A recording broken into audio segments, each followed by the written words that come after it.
จังมานั่งห้องให้สิเป็นสิตายปานนี้บ่เป็นตาสวงบ่เป็นตาซื่นจักหน่อยแน่ติมันซอยได้อยู่บ่ดีกี่ใจเจ้ามื้อนี้ยังหักไผอีกได้บ่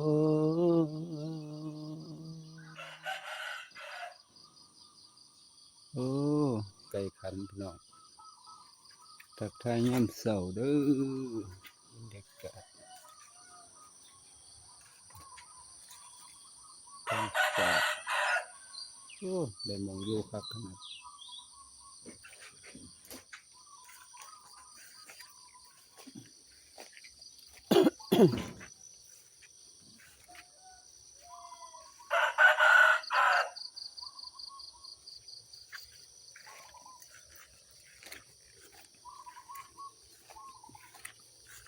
เต็มตอนเช้านี่เข้าตักบาตร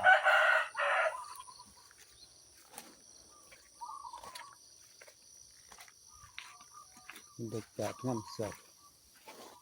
เบ้ย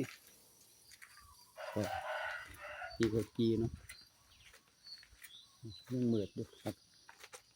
ยังมืดอยู่มื้อนี้ก็วันที่เท่าใด30ครับมัน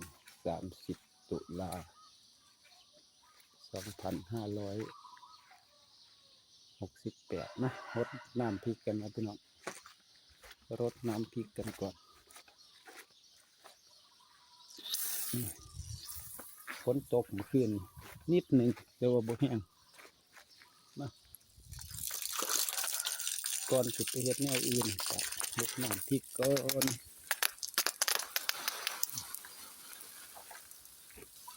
ที่เก่าระเบือกำลังงามเลยนะตัว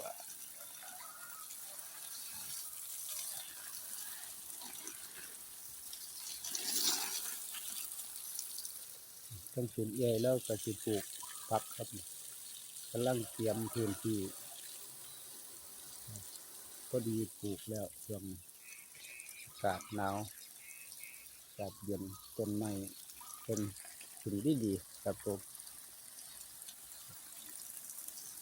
ขอบคุณสำหรับการทักทายการเข้ามารับชมเด้อพี่น้อง